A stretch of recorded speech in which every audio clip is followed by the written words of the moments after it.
Hello, my name is Gary Schindel and I'm president of the National Speleological Society. I'm honored to introduce Richard L. Breisch as one of our three luminary speakers for the 2021 NSS Virtual Convention. Rich started his caving career with the Nittany Grotto, Pennsylvania State University, in 1963. After graduation, Rich was commissioned in the U.S. Army and was stationed for 5 months in Huntsville, Alabama. There he spent most of his weekends caving in northern Alabama. He was transferred to White Sands Missile Range in New Mexico, where he caved in the Gypsum Caves near Carlsbad and the limestone caves of the Guadalupe Mountains. After leaving the Army, Rich went to graduate school at the University of Colorado and then back to Penn State. During his college breaks, he spent much of his time exploring caves. Since 1976, he has lived in California, where he continues to cave, explore sea caves, granite caves, mud caves, and limestone caves. He has caved throughout the U.S. and in 9 foreign countries. A fellow of the Society, he has also edited 4 issues of the American Caving Excellence and authored Lost in the Cave, which was published by the NSS in 2012. It is a great pleasure to introduce Rich today. Thank you. I've entitled my talk, Adventures, Misadventures, and Misopportunities Underground. Another way of explaining that, I'm going to talk about my caving explorations, the explorations that went wrong, and what I might have discovered had I pushed harder. I noticed that many of my early caving friends have long passed away, so I want to dedicate this to all those who have no longer around. And I have special remembrance for 4 people: Doug Evans, Andy Kamensky, Tom Metter, and Fred Weffer. I'll tell you a little more about each of those as throughout my talk. My very first weekend of my freshman year at Penn State, I started rock climbing.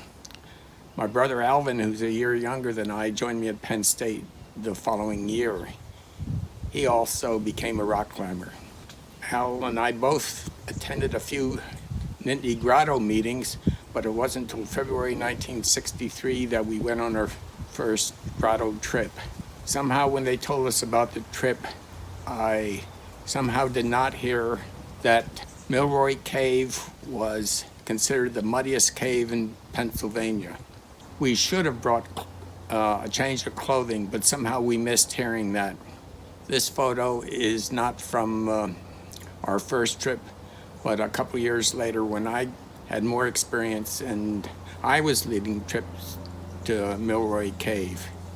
Because we were climbers, we also did a few vertical caves, including Hosterman's Pit. This photo shows my brother in front of one of the formations, and on the right, I am doing a body rappel down the entrance drop. My brother had joined the NSS, but I had not, because I had taken ROTC. That meant that I would be commissioned in the Army upon graduation, and I didn't know if I'd ever get to go caving again. But as part of my training, I was sent to Huntsville, Alabama for 5 months to learn guided missile maintenance. Soon after getting there, I started caving with people from the Huntsville Grotto, including Dick Mitchell and Don Myrick. And one of the caves we went to was Fern Cave, which had Surprise Pit at 426 feet deep. It was then the deepest known pit in the United States. The map is shown at the top of the figure. The entrance is in a sinkhole, and a stream runs through the cave for several hundred feet and then empties into Surprise Pit. That makes it a very wet cave to do in the rainy season.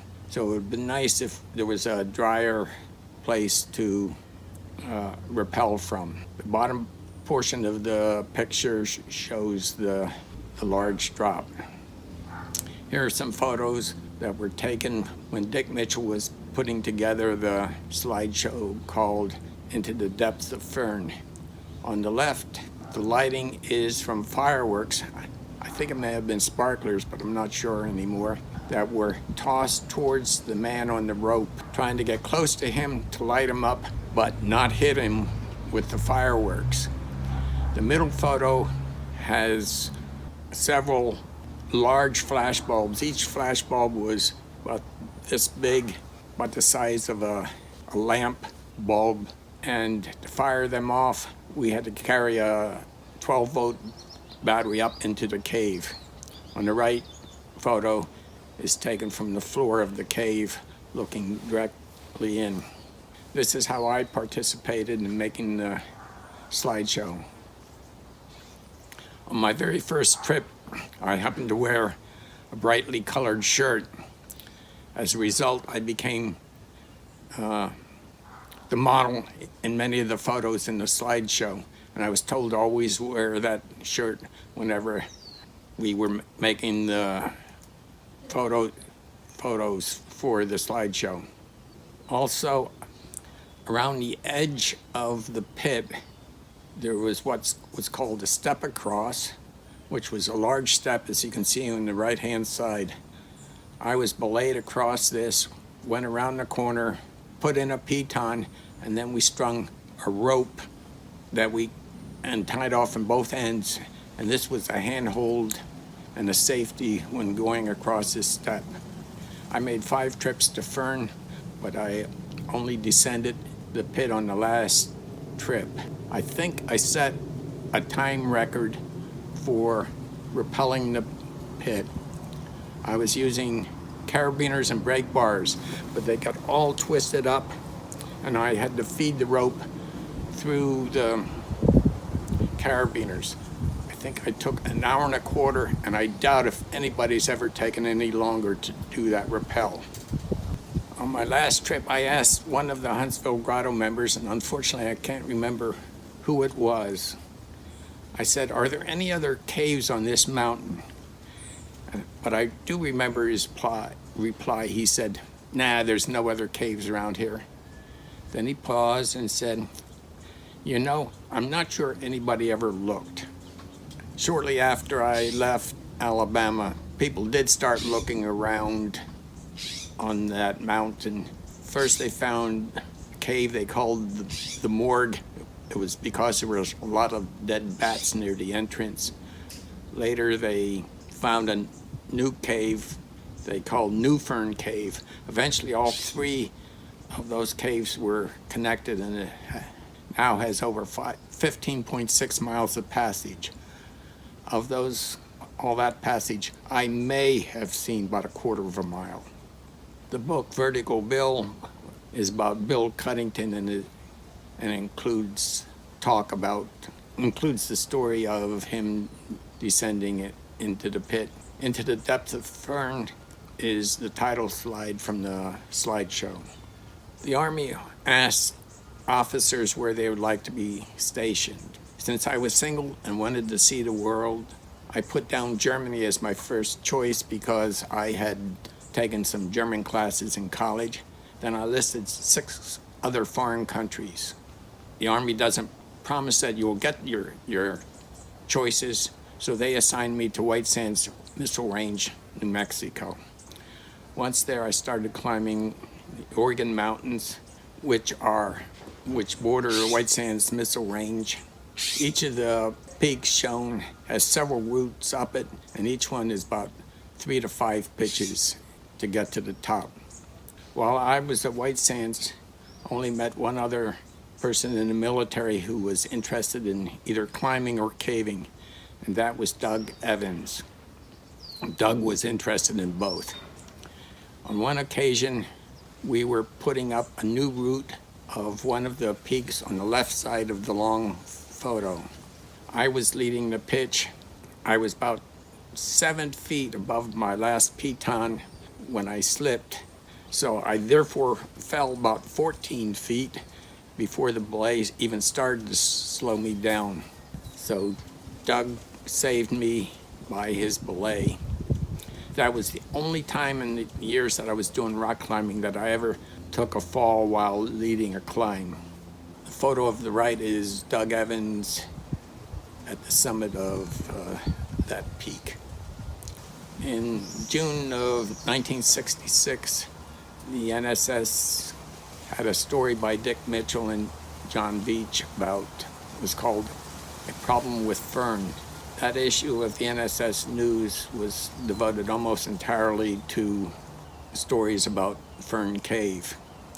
My brother was a member of the NSS, but I was not. And my brother was using our parents' address as his mailing address for material from the NSS. So my father picked up that issue and looked at it, just glanced at what it was, and he noticed when he read about it, my photo was on the cover of that issue of the NSS News. My dad sent me a copy of the article, and I said to myself, what a nice organization the NSS is to put my picture on the cover of their newsletter. So I joined the NSS, and that same issue of the NSS News had a story about a woman who lost control while rappelling in a surprise pit in Fern Cave. Although badly injured, she made it out on her own. And it also had a story by John Cole, and he was explaining the rappel rack which he had invented. This was the first time that the rappel rack had been described nationally. John Cole was a Luminary speaker a few years ago. That article mentioned that I had been reassigned to White Sands Missile Range. Els Rolfs from the White Sands Grotto, which was located about 50 miles from White Sands Missile Range, invited me to join the grotto, which I did. I went caving with White Sands Grotto from then on for a couple years. My second trip to the Guadalupe Mountains went to Cave of the Madonna. Once you get inside the cave, there's a narrow chimney, several feet wide, and it's about 60 feet long. Then it bells out and then drop down into a big cave, and it's 150 foot free rappel from then. The first man down the rope was the most experienced person from the cave, or with this cave, but somehow he lost control and had a very fast rappel to the bottom. He punctured his leg on a sharp rock and injured his arm. But none of us knew about that because the problem with communications up and down from the top to the bottom, because of the chimney at the top, the only way we were able to communicate was by whistle blasts that indicated when it was the next person's turn to descend. I think each of us wanted to abort the trip, but by the time we found out about it, the man said he was okay and we could go on, which we did. The man said he had more injuries, or his injuries were hurting him more than he had realized. So we started to go out. We rigged up a 3-to-1 police system. 5 of us went to the top, rigged up a police system, but we were barely able to lift him off the ground. Eventually, Dean Holloway, who had stayed down with the injured man, helped the man re-rig his system so that he could climb using one leg, his uninjured leg, and one arm, his uninjured arm, and he made it out on his own. That was the first time I'd been on a caving trip when anybody injured themselves. Unfortunately, it was not the last. After that, almost every weekend I went off to the Guadalupe Mountains, caving with members from the White Sands Grotto, or else to the Gypsum Caves south of Carlsbad Caverns National Park. So what's a gypsum cave? I suspect many of the U.S. cavers have never been in a gypsum cave. So what's a gypsum cave? There's a very famous cave outside of Las Vegas, Nevada, called Gypsum Cave. It's named that because of the large gypsum crystals in it. Archaeological and paleontological site with giant sloth remains in the cave and evidence of early man in the cave, but not necessarily at the same time. Another thing that people might consider Gypsum Cave is Cave of the Swords, which is in Chihuahua, Mexico. In the picture on the right, several of us had seen that in about 1975, and that's Linda Starr in front of some of the large crystals. So when I'm talking about a gypsum cave, I mean a cave that's in gypsum bedrock. On the left is a photo of a typical passage in Parks Ranch cave system. All the rock you see there is gypsum. Some of it's discolored by mud washed in, but it's all gypsum. On the right is a sinkhole with two entrances. One can go in one of the entrances and come out of the other, but it's about a quarter-mile trip to do that. I started helping mapping Parks Ranch Cave. Andy Kamensky and Tom Metter had started mapping it in 1965. By the end of 1967, we got it over 1.6 miles, and then it became the longest known gypsum cave in the United States at that time, having surpassed River Styx Cave in the Panhandle of Texas. Many years later, mapping was continued, mainly by Dave Belsky and other people from Carlsbad, and they mapped it over 4 miles of passage. Now it's considered the 15th longest gypsum cave in the world and the second longest in the United States. Jester Cave in Oklahoma is the current longest gypsum cave in the United States. There are certain hazards in Parks Ranch Cave. Bill Halliday wrote several books on caves. One time when he was researching Carlsbad Caverns, he asked Andy Kamensky to show him Parks Ranch Cave. Andy took him in. They got a few hundred feet inside, and they found a rattlesnake in the passage. Bill Halliday took a photo of that rattlesnake, and it's pictured in his book, American Caves and Caving. So, one time for Halliday in the cave, and he finds a rattlesnake. I went on over 30 different occasions. I never saw a rattlesnake in the cave. I'd see him outside, but I never saw him in the cave. So, Bill Halliday had all the luck. You can decide whether you consider it good luck or bad luck. Another problem would be flooding. If you were in the cave and it flooded and you were in a passage such as one shown, it would be very dangerous. Hydrogen sulfide, or the gas that's produced similar to what's produced by rotting eggs, we found that in several passages, mainly when we went through and stirred up water. And the fourth hazard that I mentioned there is fire. You might look at that and say, doesn't look like very dangerous for fire. In early summer 1967, all of southern New Mexico was in a drought. The Guadalupe Mountains were off limits for any recreational activity. So we decided to go to Parks Ranch Cave. We got down there on a Saturday morning.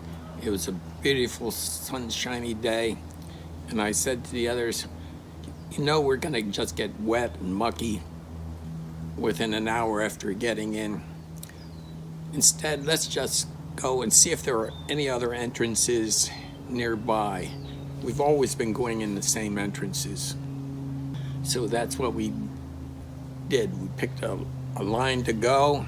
We spread out so that we were 30 to 50 feet apart and just started looking. Shortly after that,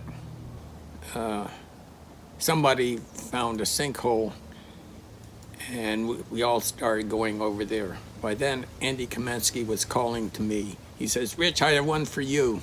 You like chimneys better than I do. Up until then, all the entrances we had seen were horizontal entrances, but this was a vertical chimney going down. It started out about 4 feet wide and it was getting a little bit narrower. I started in and then realized I'd left my light back in the car.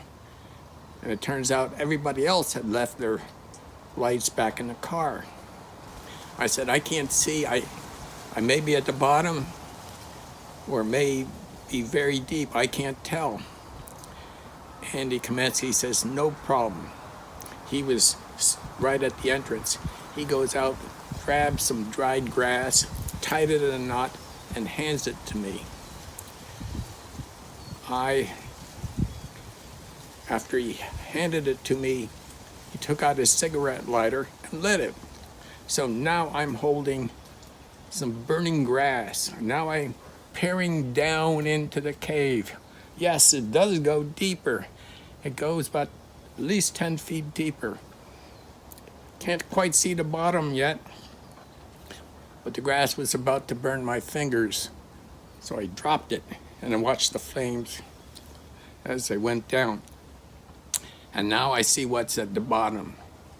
Dried tumbleweeds had blown into the bottom of the cave. They immediately caught on fire. I scrambled out, Andy scrambled out. The other people who were on this searching for caves claimed that I was all the way out of the cave when a 6-foot flame came shooting out the entrance. I was wearing on my upper body a t-shirt. I felt the flames on my left arm and the left side of my face. I took a break. I went back to the car and my friends continued looking but came back after about 20 minutes. Then they noticed I had burns, blisters 2 to 3 inches in diameter over the entire length of my left arm and a couple on my face. So they took me to the hospital in Carlsbad, and then I was also later treated back at White Sands, Missile Range. The following weekend, I went back there again, but the cave was still too smoky to enter. Went back 2 weeks after the accident. This time, my left arm is still wrapped in bandages from wrist to shoulder, but I'm wearing long sleeves. I'm not using a carbide lamp. Instead, I'm using an electric light. Someone belayed me down to the bottom. I found hands and knees crawl way out to another entrance that none of us had noticed. So what happened, as soon as the dried tumbleweeds had ignited, the air was sucked in from the other entrance and we had a chimney fire. Chimney can be used in the fireplace sense or in the climbing sense. My friends liked plays on words, so since there was a brush fire, they decided to call it the Breisch fire pit. That's the only cave that was ever named for me. I do not recommend it as a way to get your name associated with any cave. This is a picture of the Guadalupe Mountains. On the left, the photo was taken from a small airplane. Notice it's relatively flat on top until you get to the big edges. On the right is another canyon. Notice a person standing in the front. That's Pete Lindsley standing at the bottom edge in the center. To explore these canyons, we'd sometimes spot dark holes across the ridge, so we'd have to climb down 500,000, maybe 1,500 feet and climb up the other side. Sometimes it worked out, sometimes it did not. Here's some other pictures from caves in Lincoln National Forest. On the left is from Three Fingers Cave, and the middle picture is some helictites in Hells Below. On the right photo is from Cottonwood Cave. You'll notice that I've circled a person who's sitting at the base of the large stalagmite. Several of us had heard of Vanishing River Cave, which had been discovered within a year or so earlier. Vanishing River Cave was found by 3 people. It was in the bottom of a canyon and one of the very most remote areas in Lincoln National Forest, in the Guadalupe Mountains portions of Lincoln National Forest. The discoverers had rappelled in 100-foot free drop, and after that they found another drop that they estimated would be several hundred feet deep, but they didn't have rope to do it at that time. So, Labor Day weekend 1967, Doug Evans, Els Rolfe, Lauren Bollinger, and I decided we would go and try to find the cave, and we would carry lots of rope. We had only a very vague description of how to get there. We knew that you drove to the end of a certain road, walked us some distance, we're not sure how far. You dropped into a canyon. We didn't know how many canyons were there, but eventually you would come to a rappel point, and at the bottom of a rappel point was a funnel entrance to the cave. We started out on Sunday of a 3-day weekend. On the way we found 2 smaller caves, but we did not bother to map them. Monday morning we did find the cave. We started in, we had rappelled while still outside the cave, but in order to make sure we had enough rope to get all the way down, we did a pull down, and after first making sure that we would find another way to get out, then we tied our 2 ropes together and descended. We got all the way to the bottom of the deep drop, which the second drop we thought was between 200 and 240 foot deep. Once we got down there, Lauren ran off ahead of the rest of us, and he found a muddy passage. Then he had trouble with his light, so he changed carbide. Although we had been in the other caves the day before, none of us had bothered change carbides, because usually you get 3 to 4 hours on carbide, and we'd only been in a half hour, an hour. Then Lauren could not light his light after he changed carbide. He eventually figured out that because he was standing in the muddy area, evidently there was enough rotting material in it that was producing carbon dioxide, and it was high enough concentration that his light would not stay lit.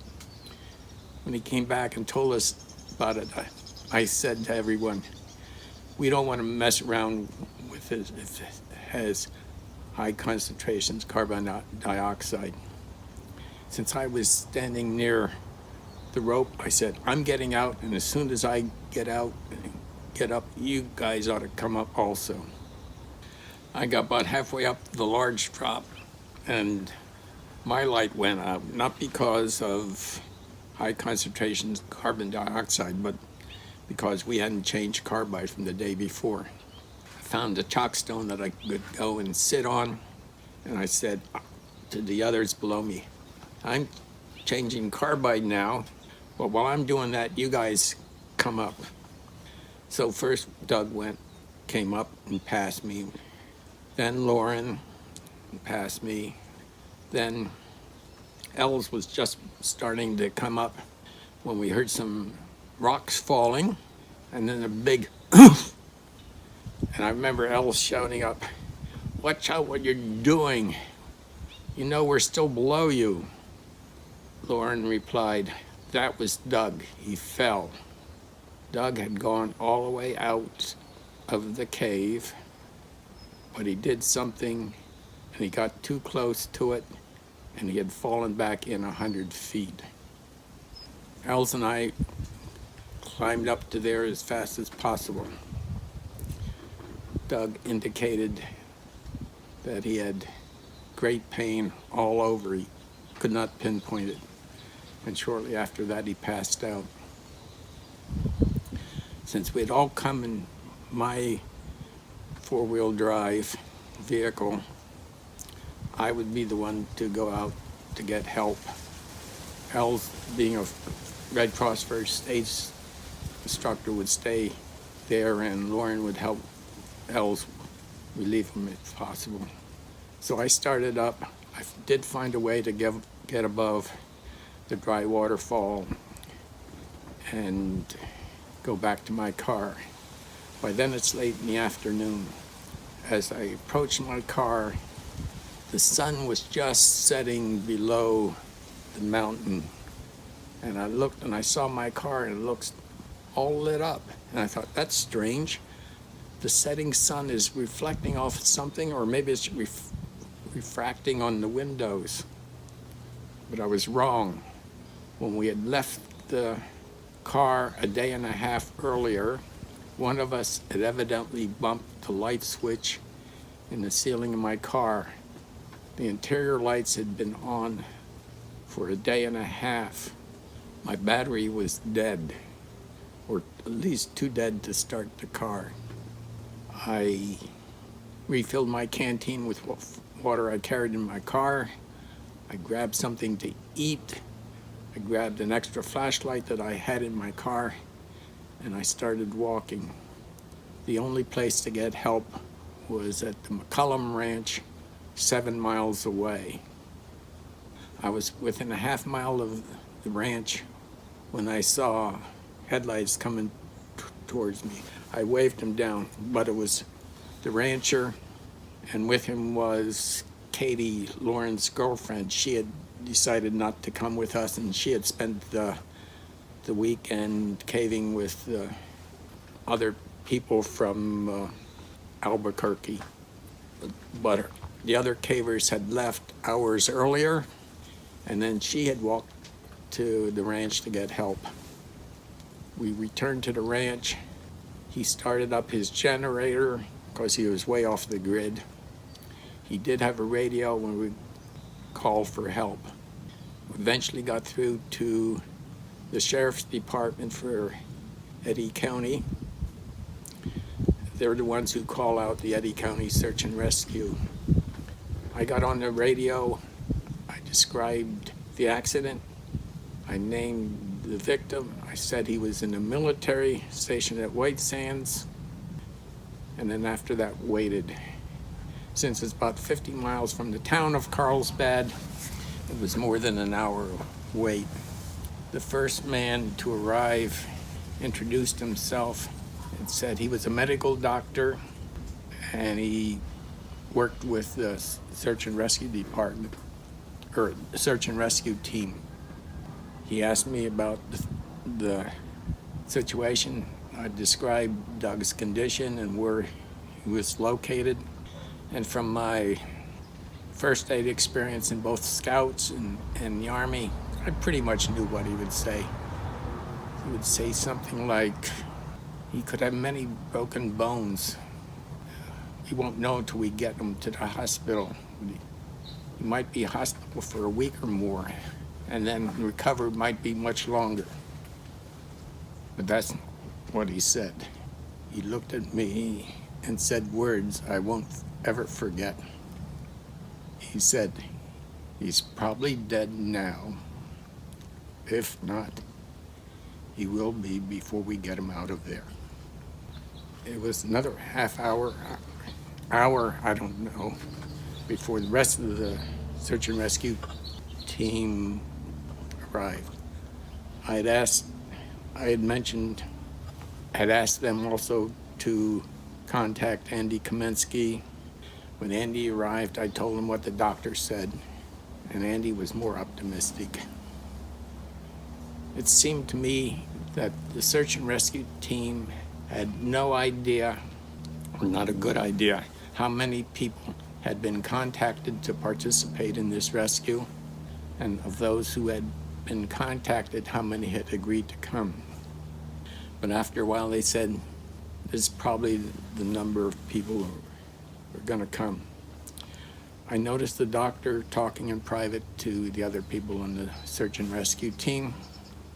Then we started to leave, to drive to where my car was with the dead battery. I didn't notice it at the time, but when we drove away, the doctor lagged behind. Then I suspect he drove home because I never saw him again. It was wee hours in the morning when we started walking, but we couldn't go in the dark. It was too hard to find a way. I wasn't positive which way it was because it was daylight when I walked in and daylight when I walked out, and I could see where the ridges were. But now it seemed dangerous, and if we got on the wrong canyon, we might totally miss them. So we sat down and decided to wait till daybreak. It wasn't just a couple more hours. I don't know if I got any sleep. I don't know if anybody got any sleep. But at first light, I was up walking again. I recognized that this was the route I had taken in before.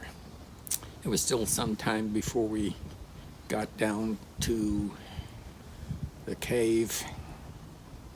When we got down to the dry water, as we approached the dry waterfall, I started shouting, first just hello, hello, then we're coming, and I got a reply back from my friends where I could finally see down to them.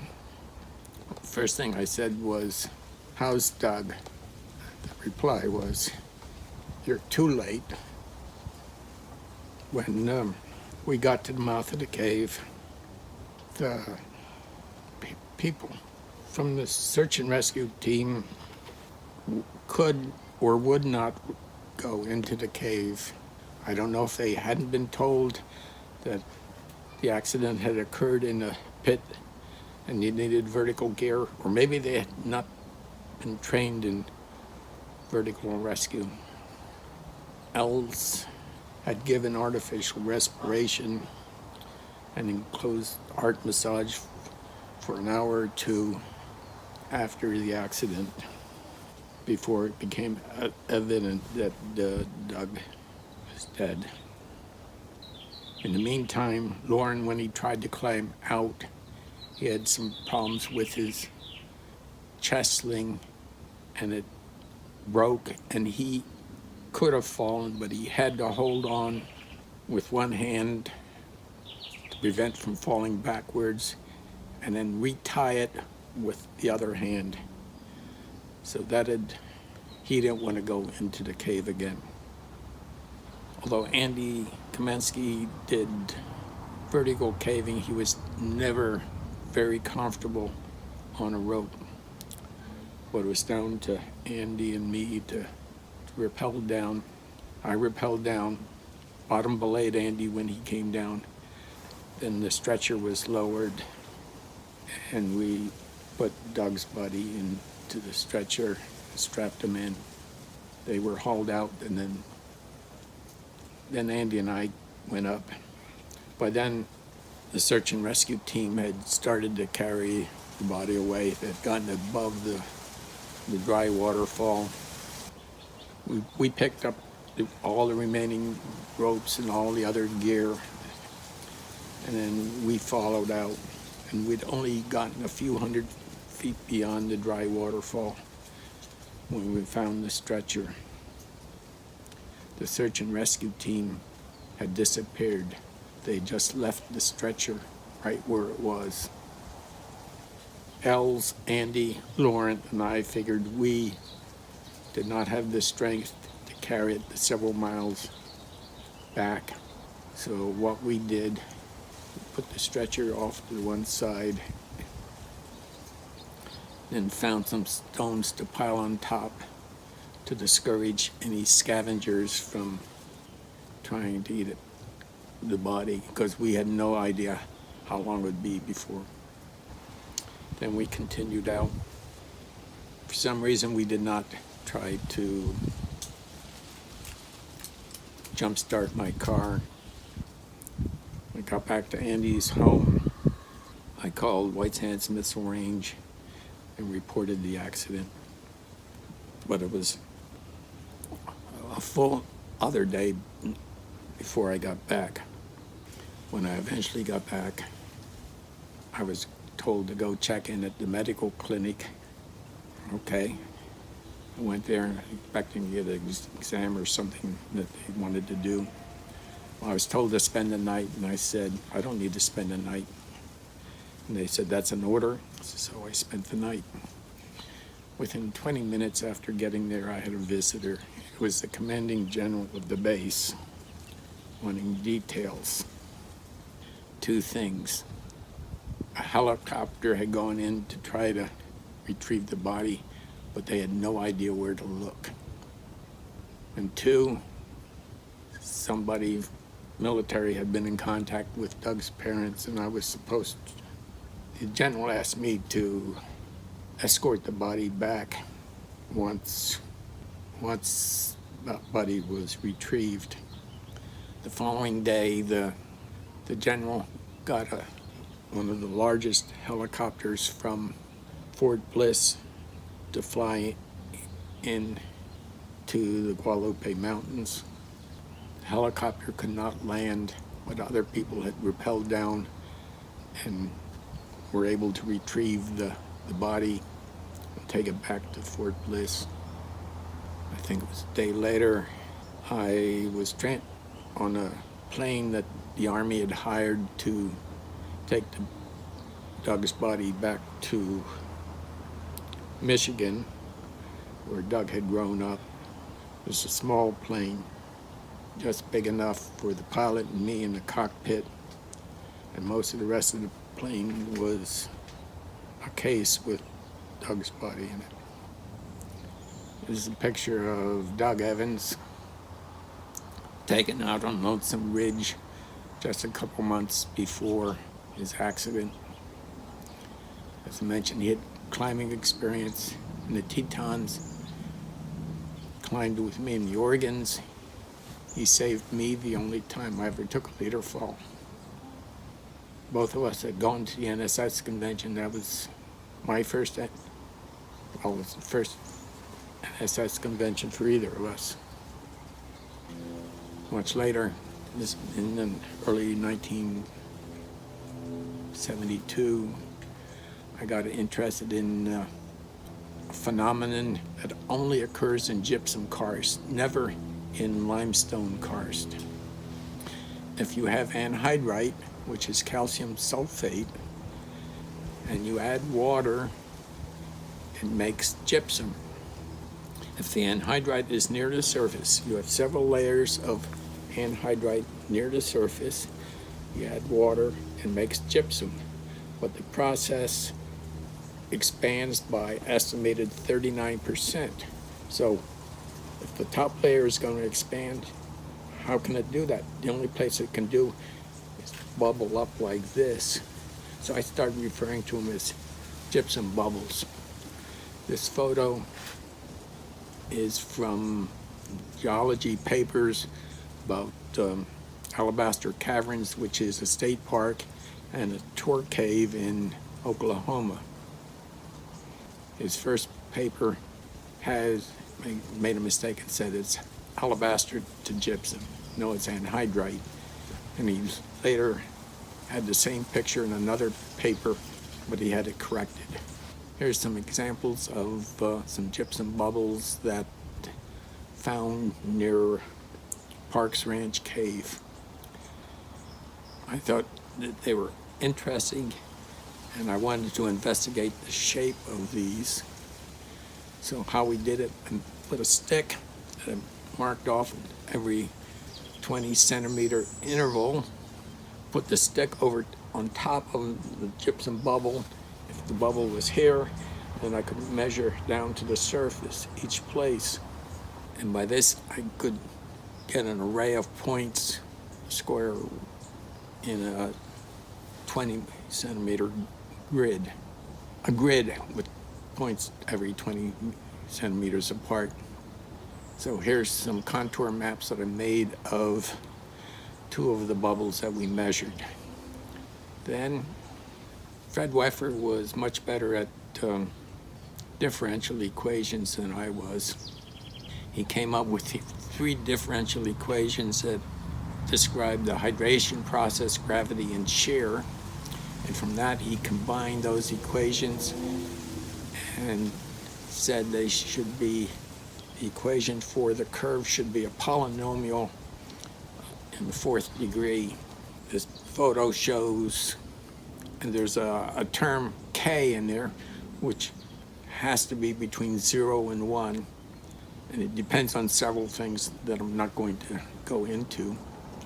These curves show the physical measurements that I took and the theoretical model between with K equals 0 and K equals 1. And you can see they're a very good fit. Fred and I wrote a paper that was in that we gave at the International Congress of Speleology. That was the one held in Bowling Green, Kentucky, 1981. The only place that I know or I've read that these gypsum bubbles, as I refer to them, occur were in Germany in 1977 after International Congress of Speleology that was held in Sheffield, England. Stephen Kempe invited me to see the Gypsum Caves in Germany, and that's what we did. And we also visited some of the gypsum bubbles there, where the German term for them is Quellingshöhle, which translates as Gnome's Cave. The 2 photos on the right are me inside these gypsum bubbles. In the upper photo, I'm sitting upright in there, but I'm a little bit too far in, so you can barely see that there's somebody inside. Although Fred and I did a lot more caving after that, I don't have time to talk about any of those trips. And since I was just mentioning his one of the 2 papers that we co-authored together, I'll tell you about him now. He was a grad student at Penn State.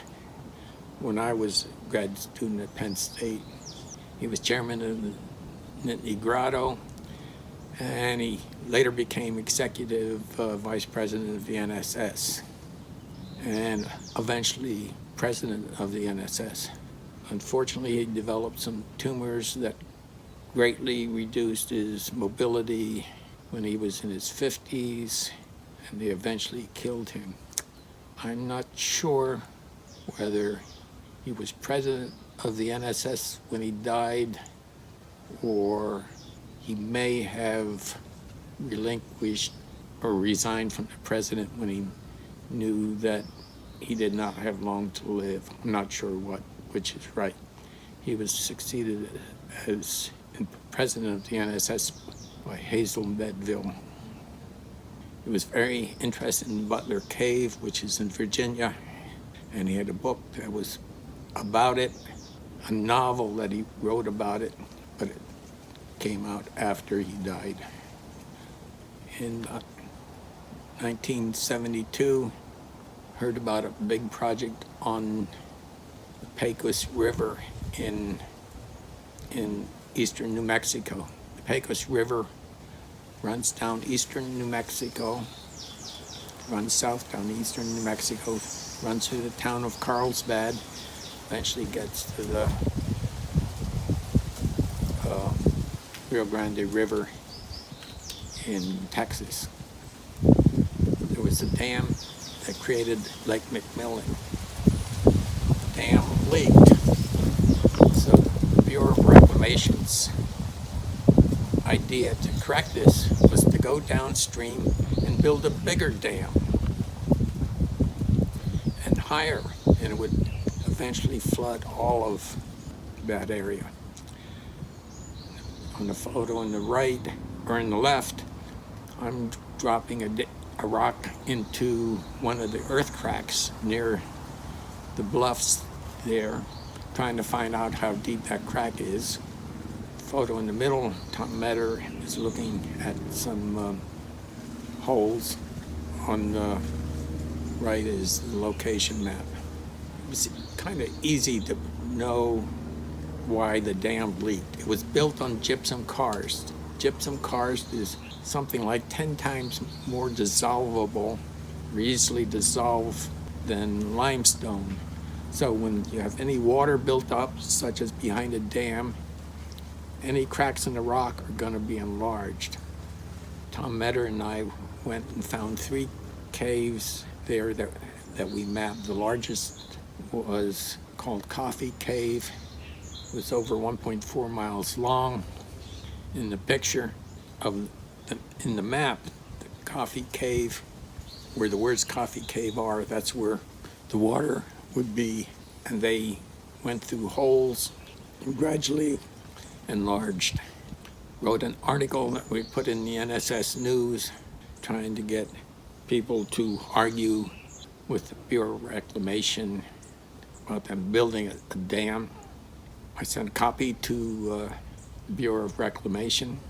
They ignored my advice. They went ahead and built the dam.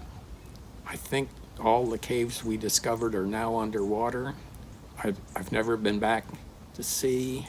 Maybe they're bigger because the gypsum erodes much more faster than limestone. Tom Metter and I had many good trips together, both gypsum karst and other places. He was an amateur historian, researched a lot of things, especially related to Carlsbad caverns. One of the things he told me about was that he found a reference in the archives of Carlsbad caverns about a sinkhole that had a little hole that was blowing lots of air. He thought there could be a big cave there, but he didn't have permission to open it up. After Tom died, other people did get permission to open it up. They named the cave after the agave plant that was growing nearby. It's called Luminary Cave. I've been told it has lots of passage, a lot of pretty passage. Neither Tom nor I ever got to go there. Mentioning Andy Kamensky, I'd mentioned him several times before for introducing me to the Gypsum Caves and many of the caves in the Guadalupe Mountains. I mentioned here that he provided lots of camping space for visitors. The camping space was usually on his living room floor, but if his living room floor got too crowded, there was always his front yard, backyard, and side yard. And many times that happened over the weekends. In 1976, I moved to California, to China Lake. One of the caves there was Greenhorn Caves. I started going to that. This was totally different.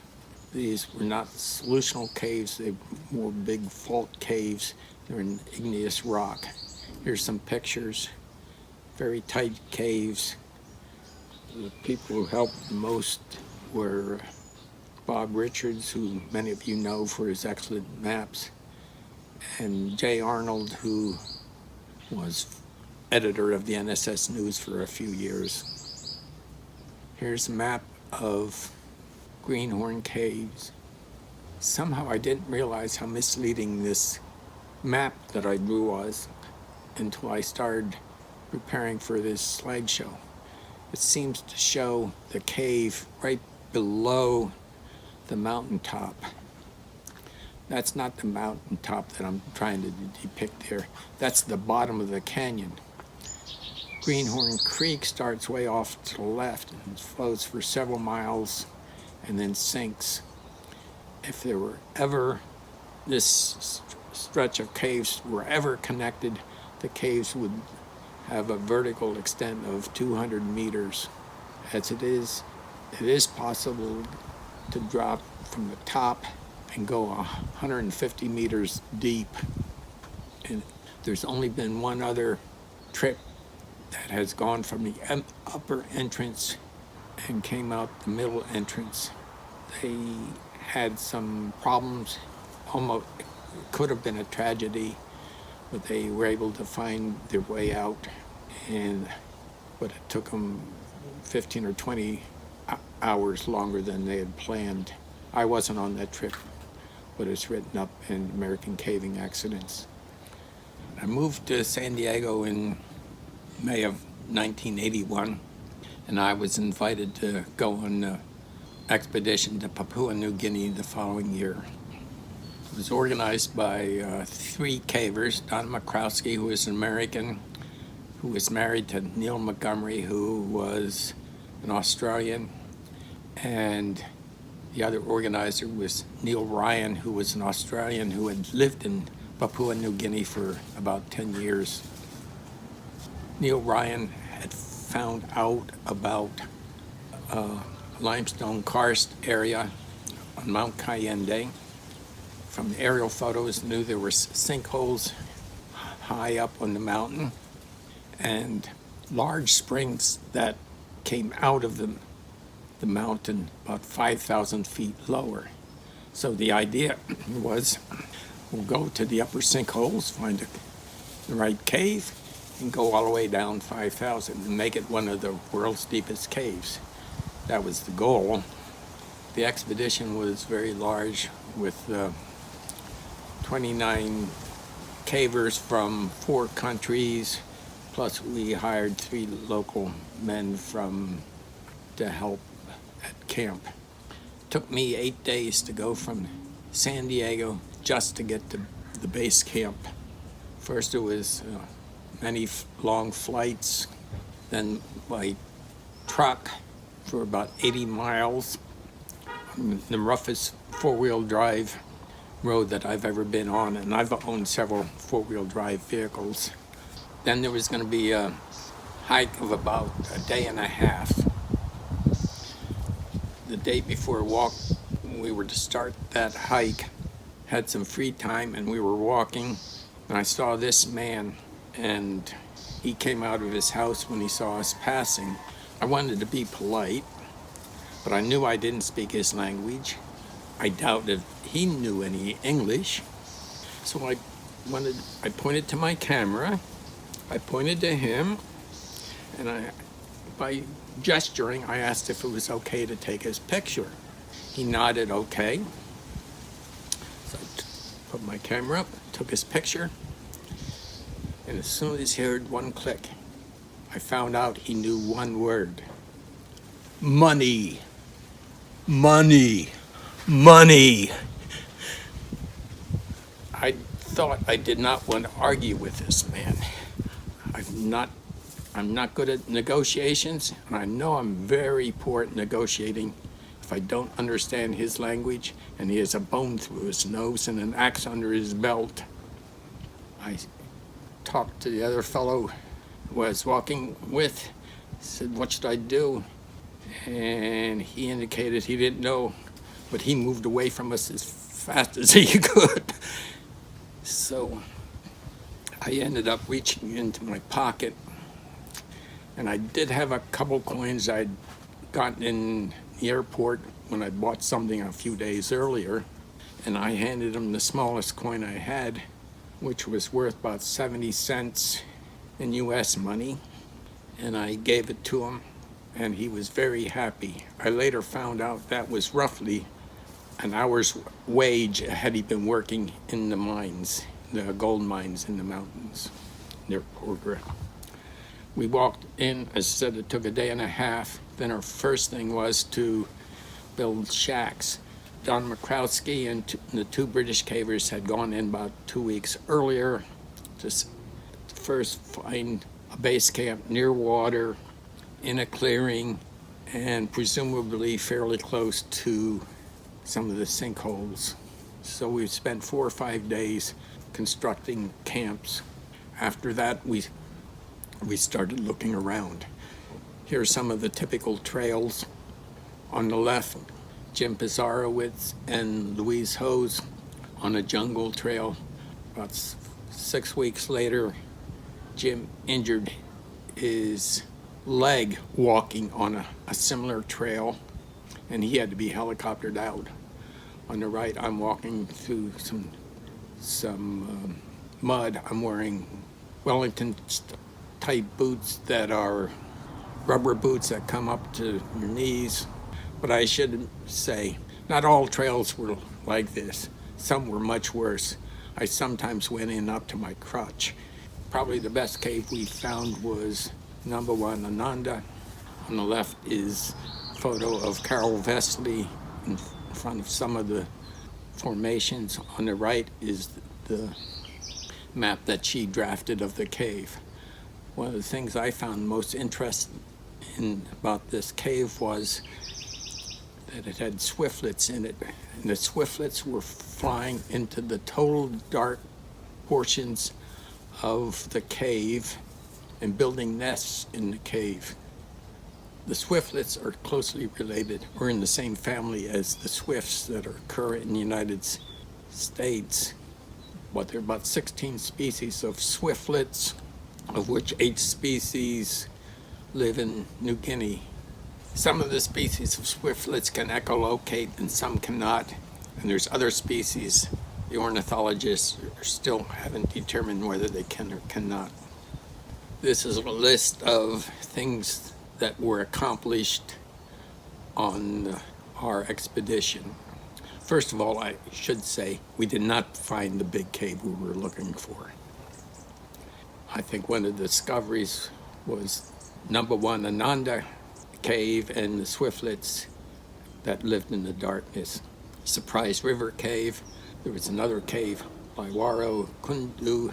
We did not find Luaro Kundu until near the end of the expedition. It was a large borehole going right into the mountain, but it was time to leave in order to go catch our airplanes home.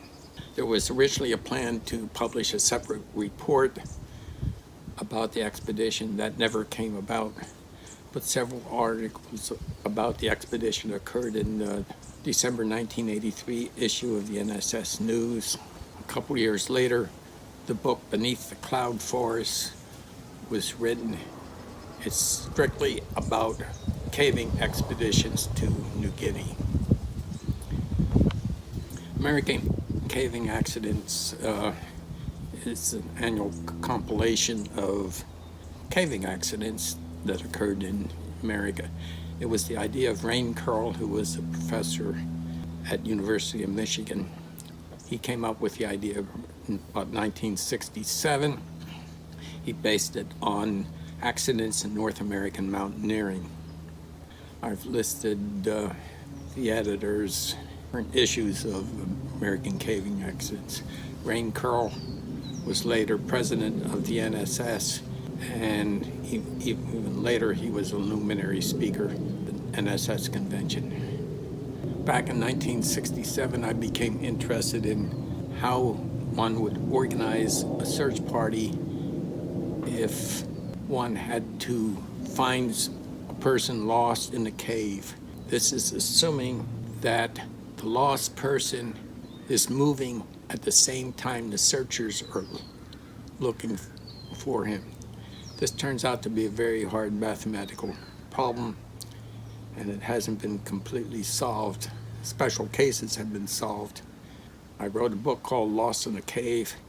In that I talk about finding a lost person, both from the theoretical, mathematical standpoint, and I also discuss stories about people who had become lost in a cave and their rescue.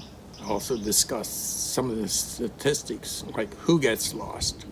Probably it's no surprise to you that, at least in the United States, the people who tend to get lost are people who have rather little caving experience.